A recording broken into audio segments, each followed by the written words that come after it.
Welcome back. Today, John McCain gave a major speech on Iraq. McCain painted a relatively rosy picture of the future. The dramatic reduction in violence has opened the way for a return to something approaching normal political and economic life for the average Iraqi. All right, but the problem? A total of 923 civilians were killed in March, a 31% increase from February, and the deadliest month since August of 2007. Let's bring back Phil Donahue and MSNBC's chief campaign correspondent Tucker Carlson.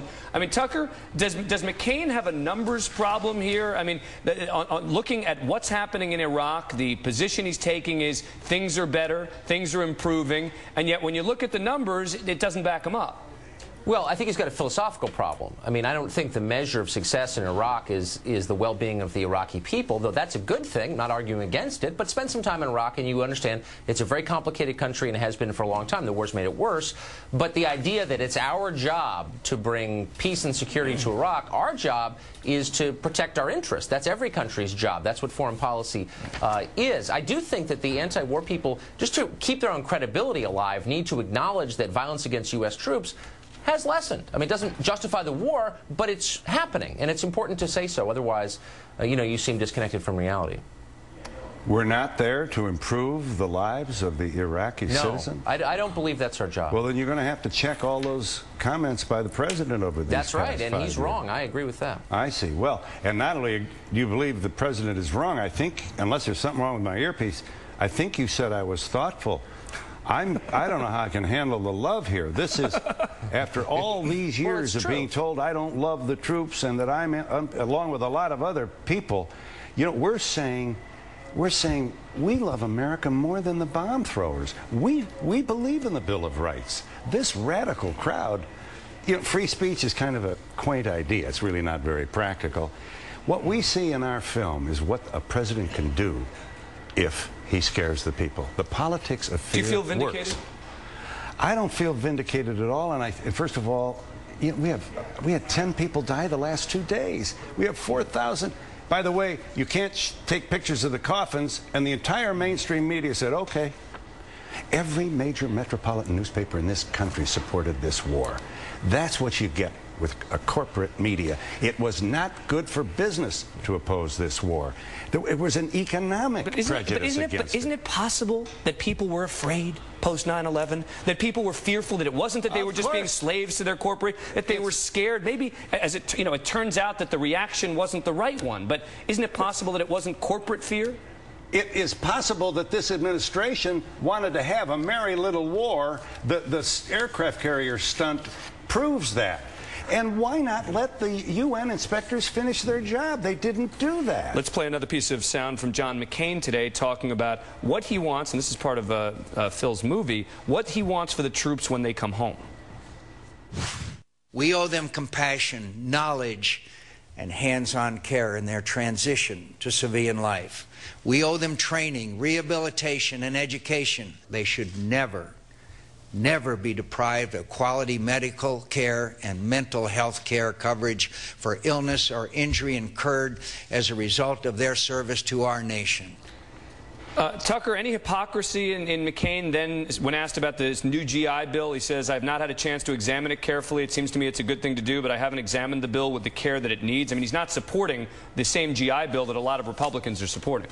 Okay, that may be or maybe not. It does seem this is one subject on which he can speak with some authority. Having spent quite a bit of time in military hospitals himself and spent 25 years in the Congress attuned to these issues, it's going to be kind of hard. Look, you can disagree with McCain's position on the war. It's going to be kind of hard to make the case he doesn't care about the troops. Maybe people will try, but they'll probably get laughed off the stage. I mean, that's sort of the one thing that he can kind of say without being... Nobody is saying that, Tucker. Right. Nobody is accusing John McCain of not respecting or loving the troops. Well, you did accuse the president and Dick Cheney of not caring about their deaths, which seems to me... I'm saying that I don't think he's processed the pain. I think these people think, hey, war happens. You know, it's tough. It's war as hell. But it happens. Why would you say something like that, Phil? This is a man who spent almost 6 years in jail in North Vietnam, whose son just came back from Iraq. I'm talking about Cheney now. I'm talking about Cheney. But even Cheney, you don't know that. You don't know what I know. He thinks. You can I know only that he was a wimp and he was afraid to go to Vietnam and that he had enough money to get out of it. How was your time in Vietnam? Give me why would you say come on? I'll tell you why. Because you can assess the guy's policies. You're not a Vietnam War hero either. So, I mean, why throw that around? That's got nothing to do with anything. What am I throwing around? What, you're saying he's a wimp? What are you, like, Mr. Macho Guy? Settle down. On the matter of Vietnam, he was a wimp. Oh, on the matter did you go to Vietnam? I mean, what is this? Did you? You're calling him a wimp? Well, I wasn't born. You're saying he's a wimp because he didn't go to Vietnam. I'm saying it's fair to attack his war policies so you don't like them. But how dare you, of all people, say he's a wimp for not going to Vietnam? I mean, that's a bit much, You no? give a final word on this, then I can take it. Yeah. This war is not fair to the American troops. This war is a massive blunder. And we still have people like John McCain who want to throw more young people on the sword because we have to win, my friends. What? You know, the way he talks, he's going to find that last terrorist and go, bang! Boy, I'm glad that's over. That's the way they're talking. This is a nightmare. It is an endless quagmire that is going to cost more and more American blood while the American people are losing this. They have no focus on Iraq anymore, and our economy is tanking. I'm not ending this conversation. I'm actually going to extend it. I'm going to get rid of our winners and losers segment today. I think this is an important discussion. I want Tucker to stick around. Phil Donahue, please stay with us for a minute. We're going to talk in a minute about whether this is going to sink McCain or could it help him in the 08 campaign. Come up. To promise a withdrawal of our forces from Iraq, regardless of the calamitous consequences to the Iraqi people, our most vital interests, and the future of the Middle East, is a height of irresponsibility. It is a failure of leadership. That's John McCain today. Phil Donahue and Tucker Carlson still with me.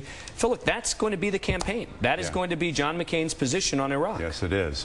John McCain should make it clear that he must also know that the ultimate failed leadership is embodied in the decision to bomb Iraq. We believe that one more death